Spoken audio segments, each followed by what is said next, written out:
The house, the only one in the entire valley, sat on the crest of a low hill. From this height one could see the river and the field of ripe corn dotted with the flowers that always promised a good harvest. The only thing the earth needed was a downpour or at least a shower. Throughout the morning Lencho, who knew his fields intimately, had done nothing else but see the sky towards the northeast. Now we're really going to get some water. Woman. The woman who was preparing supper, replied, yes, God willing. The older boys were working in the field, while the smaller ones were playing near the house until the woman called to them all, come for dinner. It was during the meal that, just as Lencho had predicted, big drops of rain began to fall. In the northeast huge mountains of clouds could be seen approaching. The air was fresh and sweet. The man went out for no other reason than to have the pleasure of feeling the rain on his body. And when he returned he exclaimed, these aren't raindrops falling from the sky, they are new coins. The big drops are 10-cent pieces and the little ones are 5s. With a satisfied expression he regarded the field of ripe corn with its flowers, draped in a curtain of rain. But suddenly a strong wind began to blow and along with the rain very large hailstones began to fall. These truly did resemble new silver coins.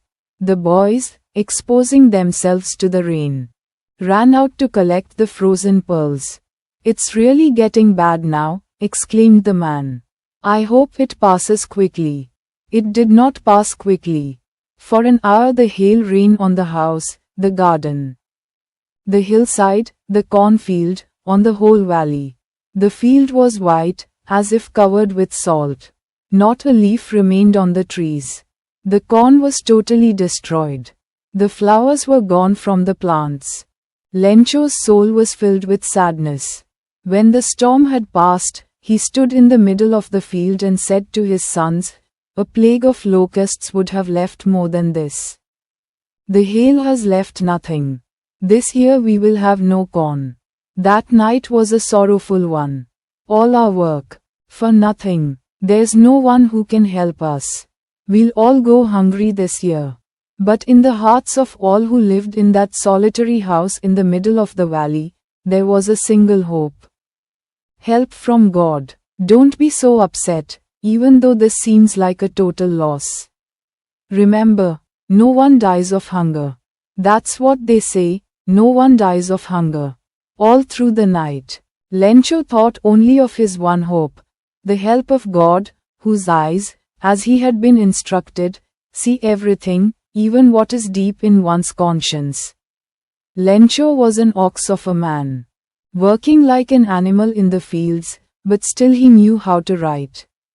The following Sunday, at daybreak, he began to write a letter which he himself would carry to town and place in the mail. It was nothing less than a letter to God. God, he wrote, if you don't help me, my family and I will go hungry this year. I need 100 pesos in order to sow my field again and to live until the crop comes, because the hailstorm. He wrote, to God, on the envelope, put the letter inside and, still troubled, went to town. At the post office, he placed a stamp on the letter and dropped it into the mailbox. One of the employees, who was a postman and also helped at the post office, went to his boss laughing heartily and showed him the letter to God. Never in his career as a postman had he known that address. The postmaster, a fat, amiable. The postmaster, a fat, amiable fellow, also broke out laughing, but almost immediately he turned serious and, tapping the letter on his desk, commented, what faith! I wish I had the faith of the man who wrote this letter. Starting up a correspondence with God. So, in order not to shake the writer's faith in God, the postmaster came up with an idea. Answer the letter. But when he opened it, it was evident that to answer it he needed something more than goodwill, ink and paper. But he stuck to his resolution. He asked for money from his employees, he himself gave part of his salary. And several friends of his were obliged to give something, for an act of charity. It was impossible for him to gather together the 100 pesos. So he was able to send the farmer only a little more than half. He put the money in an envelope addressed to Lencho and with it a letter containing only a single word as a signature, God. The following Sunday Lencho came a bit earlier than usual to ask if there was a letter for him. It was the postman himself who handed the letter to him while the postmaster, experiencing the contentment of a man who has performed a good deed, looked on from his office. Lencho showed not the slightest surprise on seeing the money. Such was his confidence, but he became angry when he counted the money. God could not have made a mistake, nor could he have denied Lencho what he had requested. Immediately, Lencho went up to the window to ask for paper and ink. On the public writing table, he started to write, with much wrinkling of his brow, caused by the effort he had to make to express his ideas. When he finished, he went to the window to buy a stamp which he licked and then affixed to the envelope with a blow of his fist. The moment the letter fell into the mailbox, the postmaster went to open it.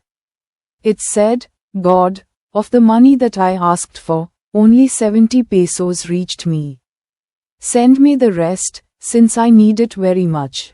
But don't send it to me through the mail because the post office employees are a bunch of crooks.